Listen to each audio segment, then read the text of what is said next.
Cervical cancer ఇండియాలో ఉన్న most common క్యాన్సర్లలో అది ఒకటి. సర్వైకల్ క్యాన్సర్ యొక్క స్క్రీనింగ్ని 2 విధాలుగా చేయవచ్చు. ఒకటి, హెచ్పివి వైరస్ యొక్క డిఎన్ఏ ఉందా లేదా చూడడం ద్వారా. 2, సర్విక్స్లో క్యాన్సర్ చేంజెస్ లేదా క్యాన్సర్ మార్పులు వచ్చాయా లేదా అనేది చూడడం ద్వారా. హెచ్పివి డిఎన్ఏని టెస్ట్ చేయడంలో హెచ్పివి వైరస్ ఉందా లేదా తెలుస్తుంది. ఈ స్క్రీనింగ్ నార్మల్గా 21 ఇయర్స్ తర్వాత ఎవ్రీ 3 ఇయర్స్కి పాప్స్మియర్ టెస్ట్ చేయడం ద్వారా అందులో చేంజెస్ ఉన్నాయా లేదా చూడవచ్చు.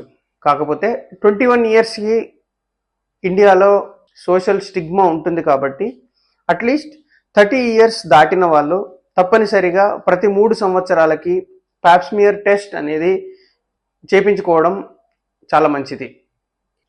ఒకవేళ ఇలా కాకుండా హెచ్పివి డిఎన్ఏ వైరస్ టెస్ట్ని ప్రతి 5 సంవత్సరాలకి ఒకసారి చేసి చూసుకోవచ్చు. పాప్స్మియర్ టెస్ట్ క్యాన్సర్ యొక్క చేంజెస్ ఏమైనా స్టార్ట్ అయినప్పుడు అది ఎర్లీ స్టేజ్లోనే డయాగ్నోసిస్ అవుతుంది. ఎర్లీ స్టేజ్లో డయాగ్నోజ్ అయినప్పుడు దానికి కంప్లీట్గా క్యూర్ చేయడం అనేది కుదురుతుంది.